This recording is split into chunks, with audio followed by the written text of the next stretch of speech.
Hello, and welcome to the Three Questions podcast, where we dive deep into the world of wealth management and connect you with industry experts. I'm your host, Wayne Baxter, Senior Executive Manager at One Capital Management.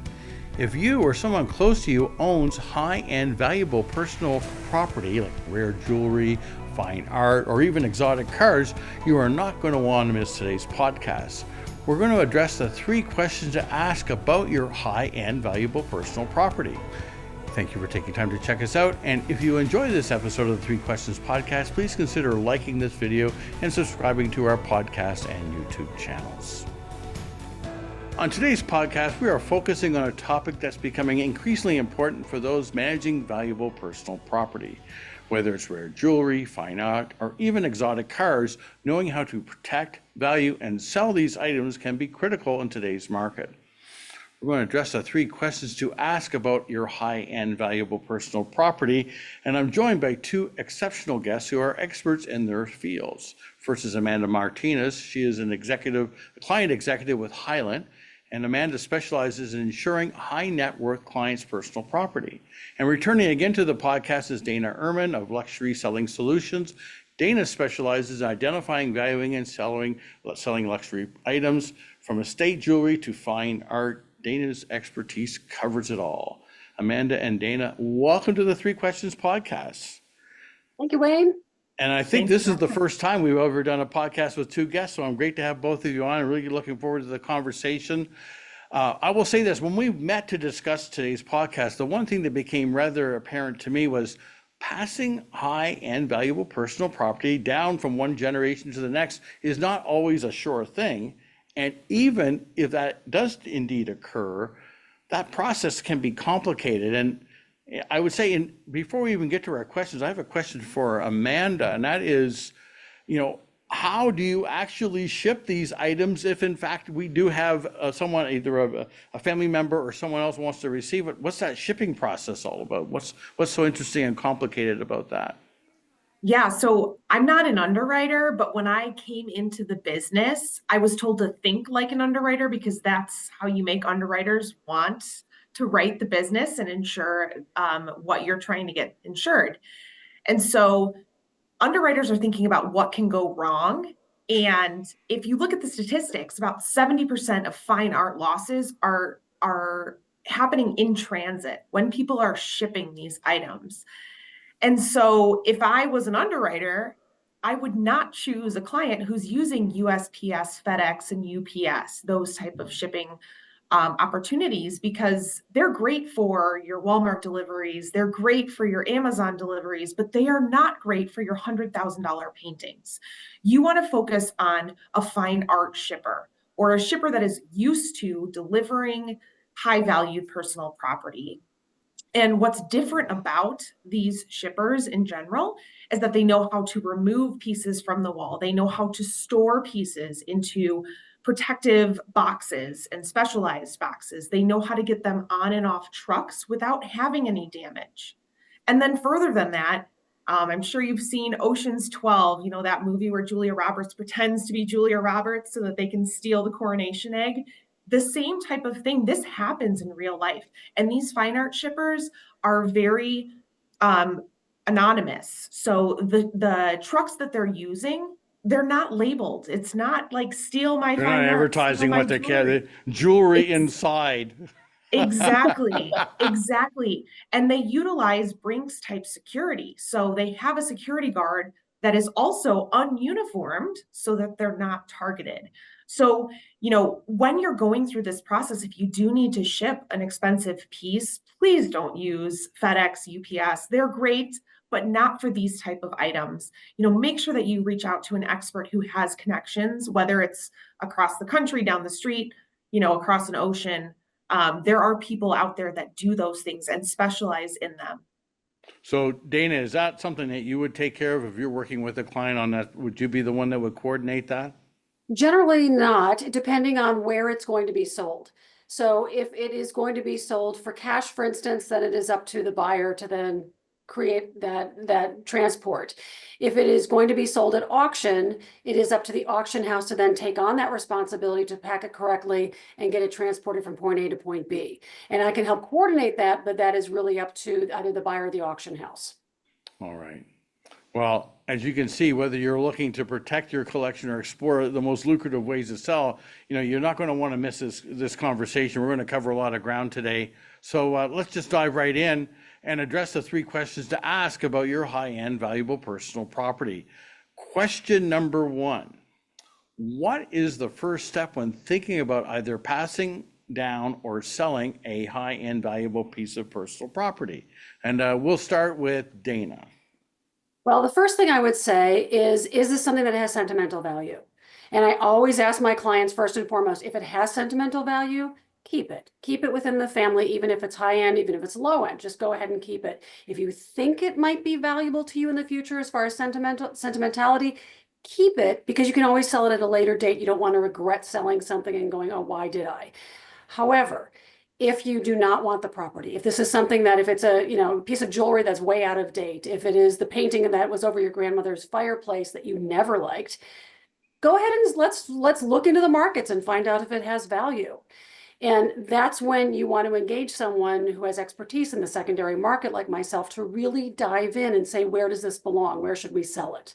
Should it be sold for cash? Should it be sold at auction? Where is the most appropriate market? And no 2 auction houses are exactly alike. So you really want to make sure that you are putting it in the correct auction house with the right demographic to buy, as well as marketing correctly.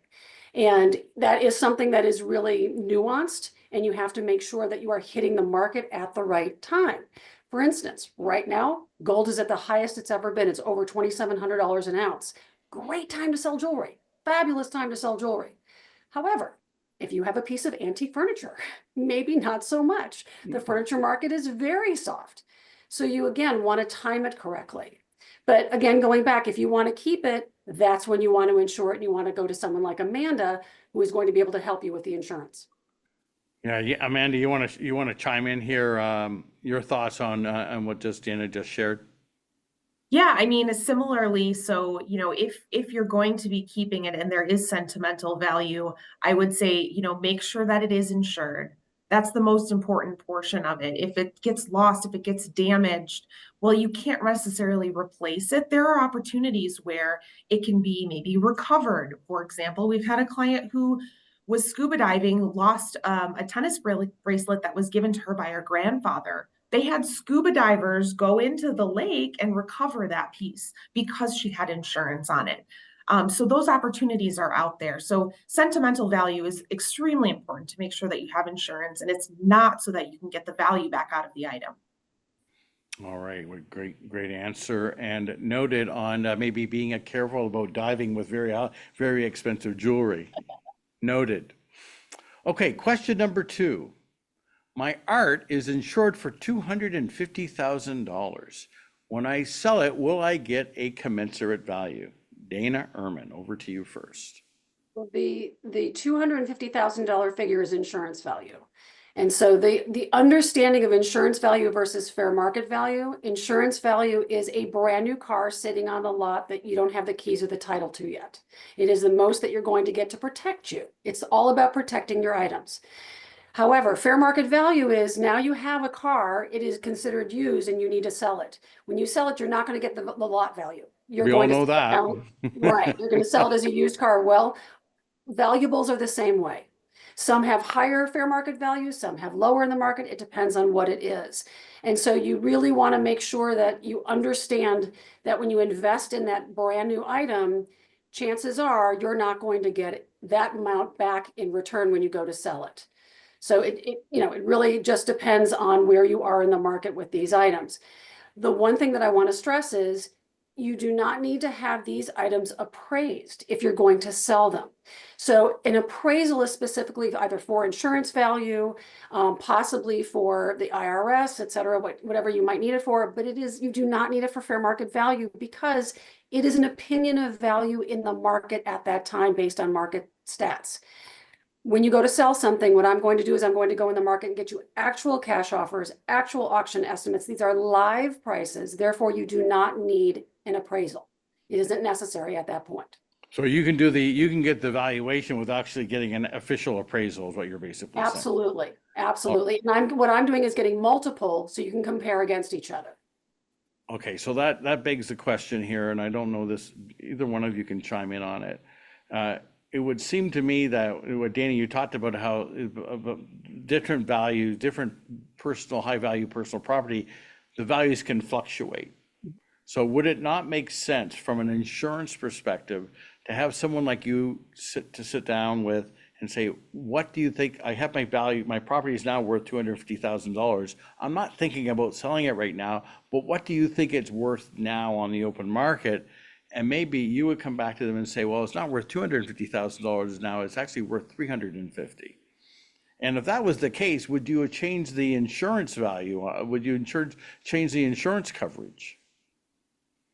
Well, again, it depends on what you're talking about value. I'm That's a wide talking open about market. your evaluation of what you think the property is So worth. if it's fair market value, which is the market I'm dealing with, which is different than what Amanda's dealing with. Right. If it is fair market value and it's a piece of artwork, for instance, okay, if that has skyrocketed in price because the artist now is highly collectible, it's a very volatile market. It can go up and down, but for the moment, let's say it's very high. If it's very high in my market, it's higher in Amanda's market. That's what I'm saying. So Amanda, would we not go to you afterwards and say, I think we need to increase the amount of coverage we have on that property? Yeah, it's definitely a good idea. You know, what we always tell clients, because sometimes they come to us and they say, well, I bought this for, 200,000 and the insurance appraisal is 250,000. And what we always tell people is when you purchase that item, you had the luxury of time. You were able to shop for it. You were able to go to the places that you love to visit, Italy, whatnot. You were able to attend an auction.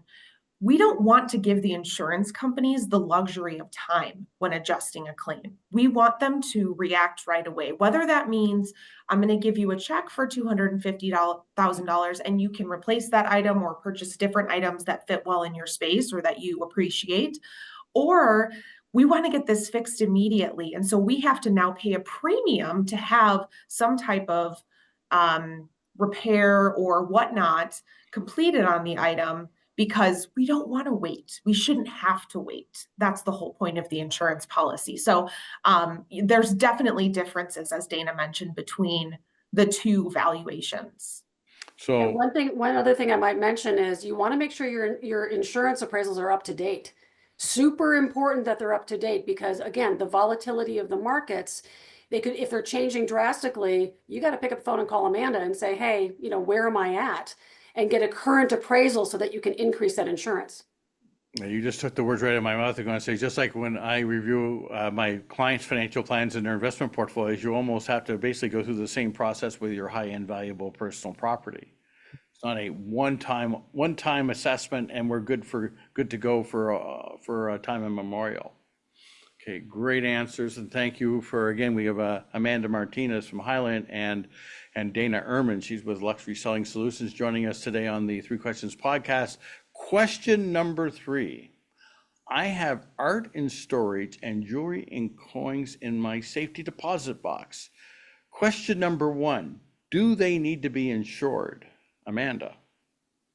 Yeah, yes. The answer is yes. So those are two different things, right? So you look at something that is in art storage. Hopefully you've, again, like you would with shipping items, you've chosen a good store, somewhere that's temperature controlled, that they're limiting who's allowed in those units or even in the building itself. There has to be fire alarms. There has to be sprinkler systems, all of that. But there's still a risk. There's still a risk that something could happen, that someone could get in your unit that's not supposed to be, whether it be an inside job or whatnot. Similarly with the jewelry and coins, they're in a safety deposit box. The chances of things happening are very low, but there's still a risk. And so when we talk to clients about having things in storage, and particularly in safety deposit boxes, we always talk to them about what's called in-vault rate. So jewelry that's in vault actually is allowed a lower rate. So it's a lower premium than it is if I were just wearing my rings around all the time. The thing you have to be careful about there is that when those items come out of vault, there's a reporting requirement. So our clients have to let us know, hey, I'm taking this ring out because I'm going to a great charity event tonight and I want to show it off. I want to wear it. I want to enjoy it, as they should. And so we need to know when it goes out and we need to know when it comes back in. It allows them to have that low rate, but it also allows the insurance company to watch and see how responsible they are for taking it out and putting it back in. So when they make that notification, when they contact you and say, I'm taking my jewelry out of the safe deposit box, I'm going to be wearing it for the next 24 hours. If something were to happen to that property during that period of time, is it still going to be insured? Yes.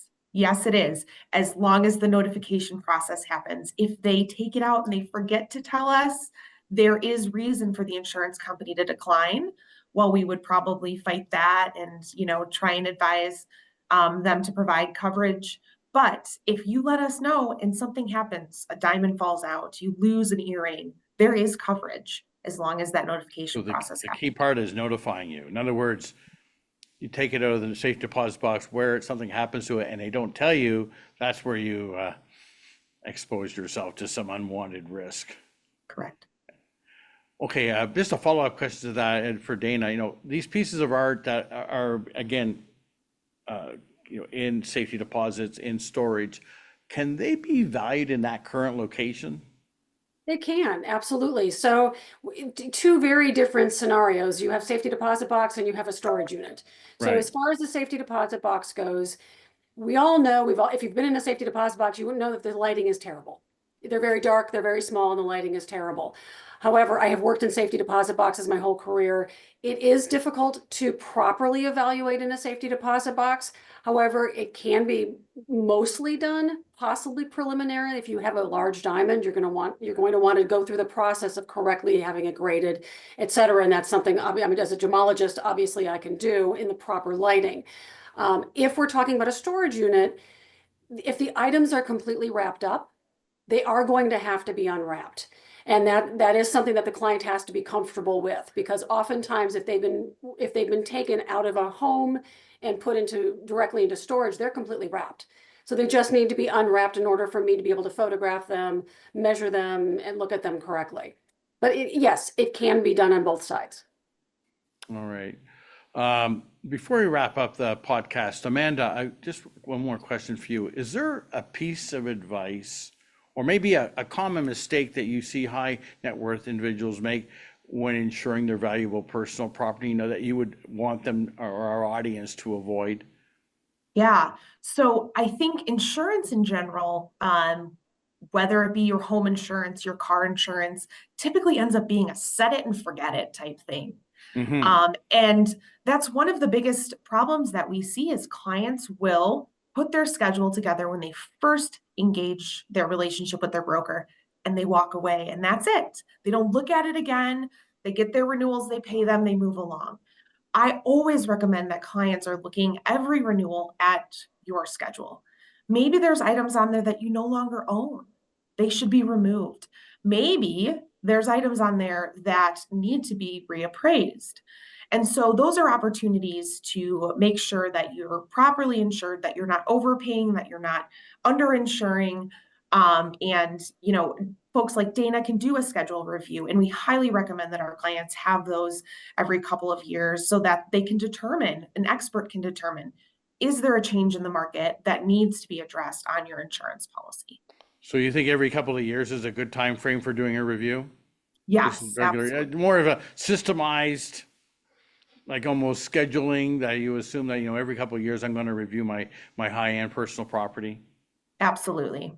And I would Perfect. jump in and say, if it's jewelry and you haven't had it done for a couple of years, please have it reappraised, because the market is so strong right now. If it's jewelry or watches, it's very, very strong. Okay, well, listen, we've included your contact information on the screen, but we have folks listening on our podcast as well. What is the best way? I'll start with Amanda. What's the best way for our guests who are, folks who want to try and connect with you and maybe pick your brain a little bit? What's the best way for them to contact you? Yeah, absolutely. You can call me at 630-779-5450, or you can email me. It's amanda.martinez, MARTINEZ at Hylant, HYLANT.com. Perfect. And Dana, if you could also maybe give us an idea of how is the best way for people to contact you.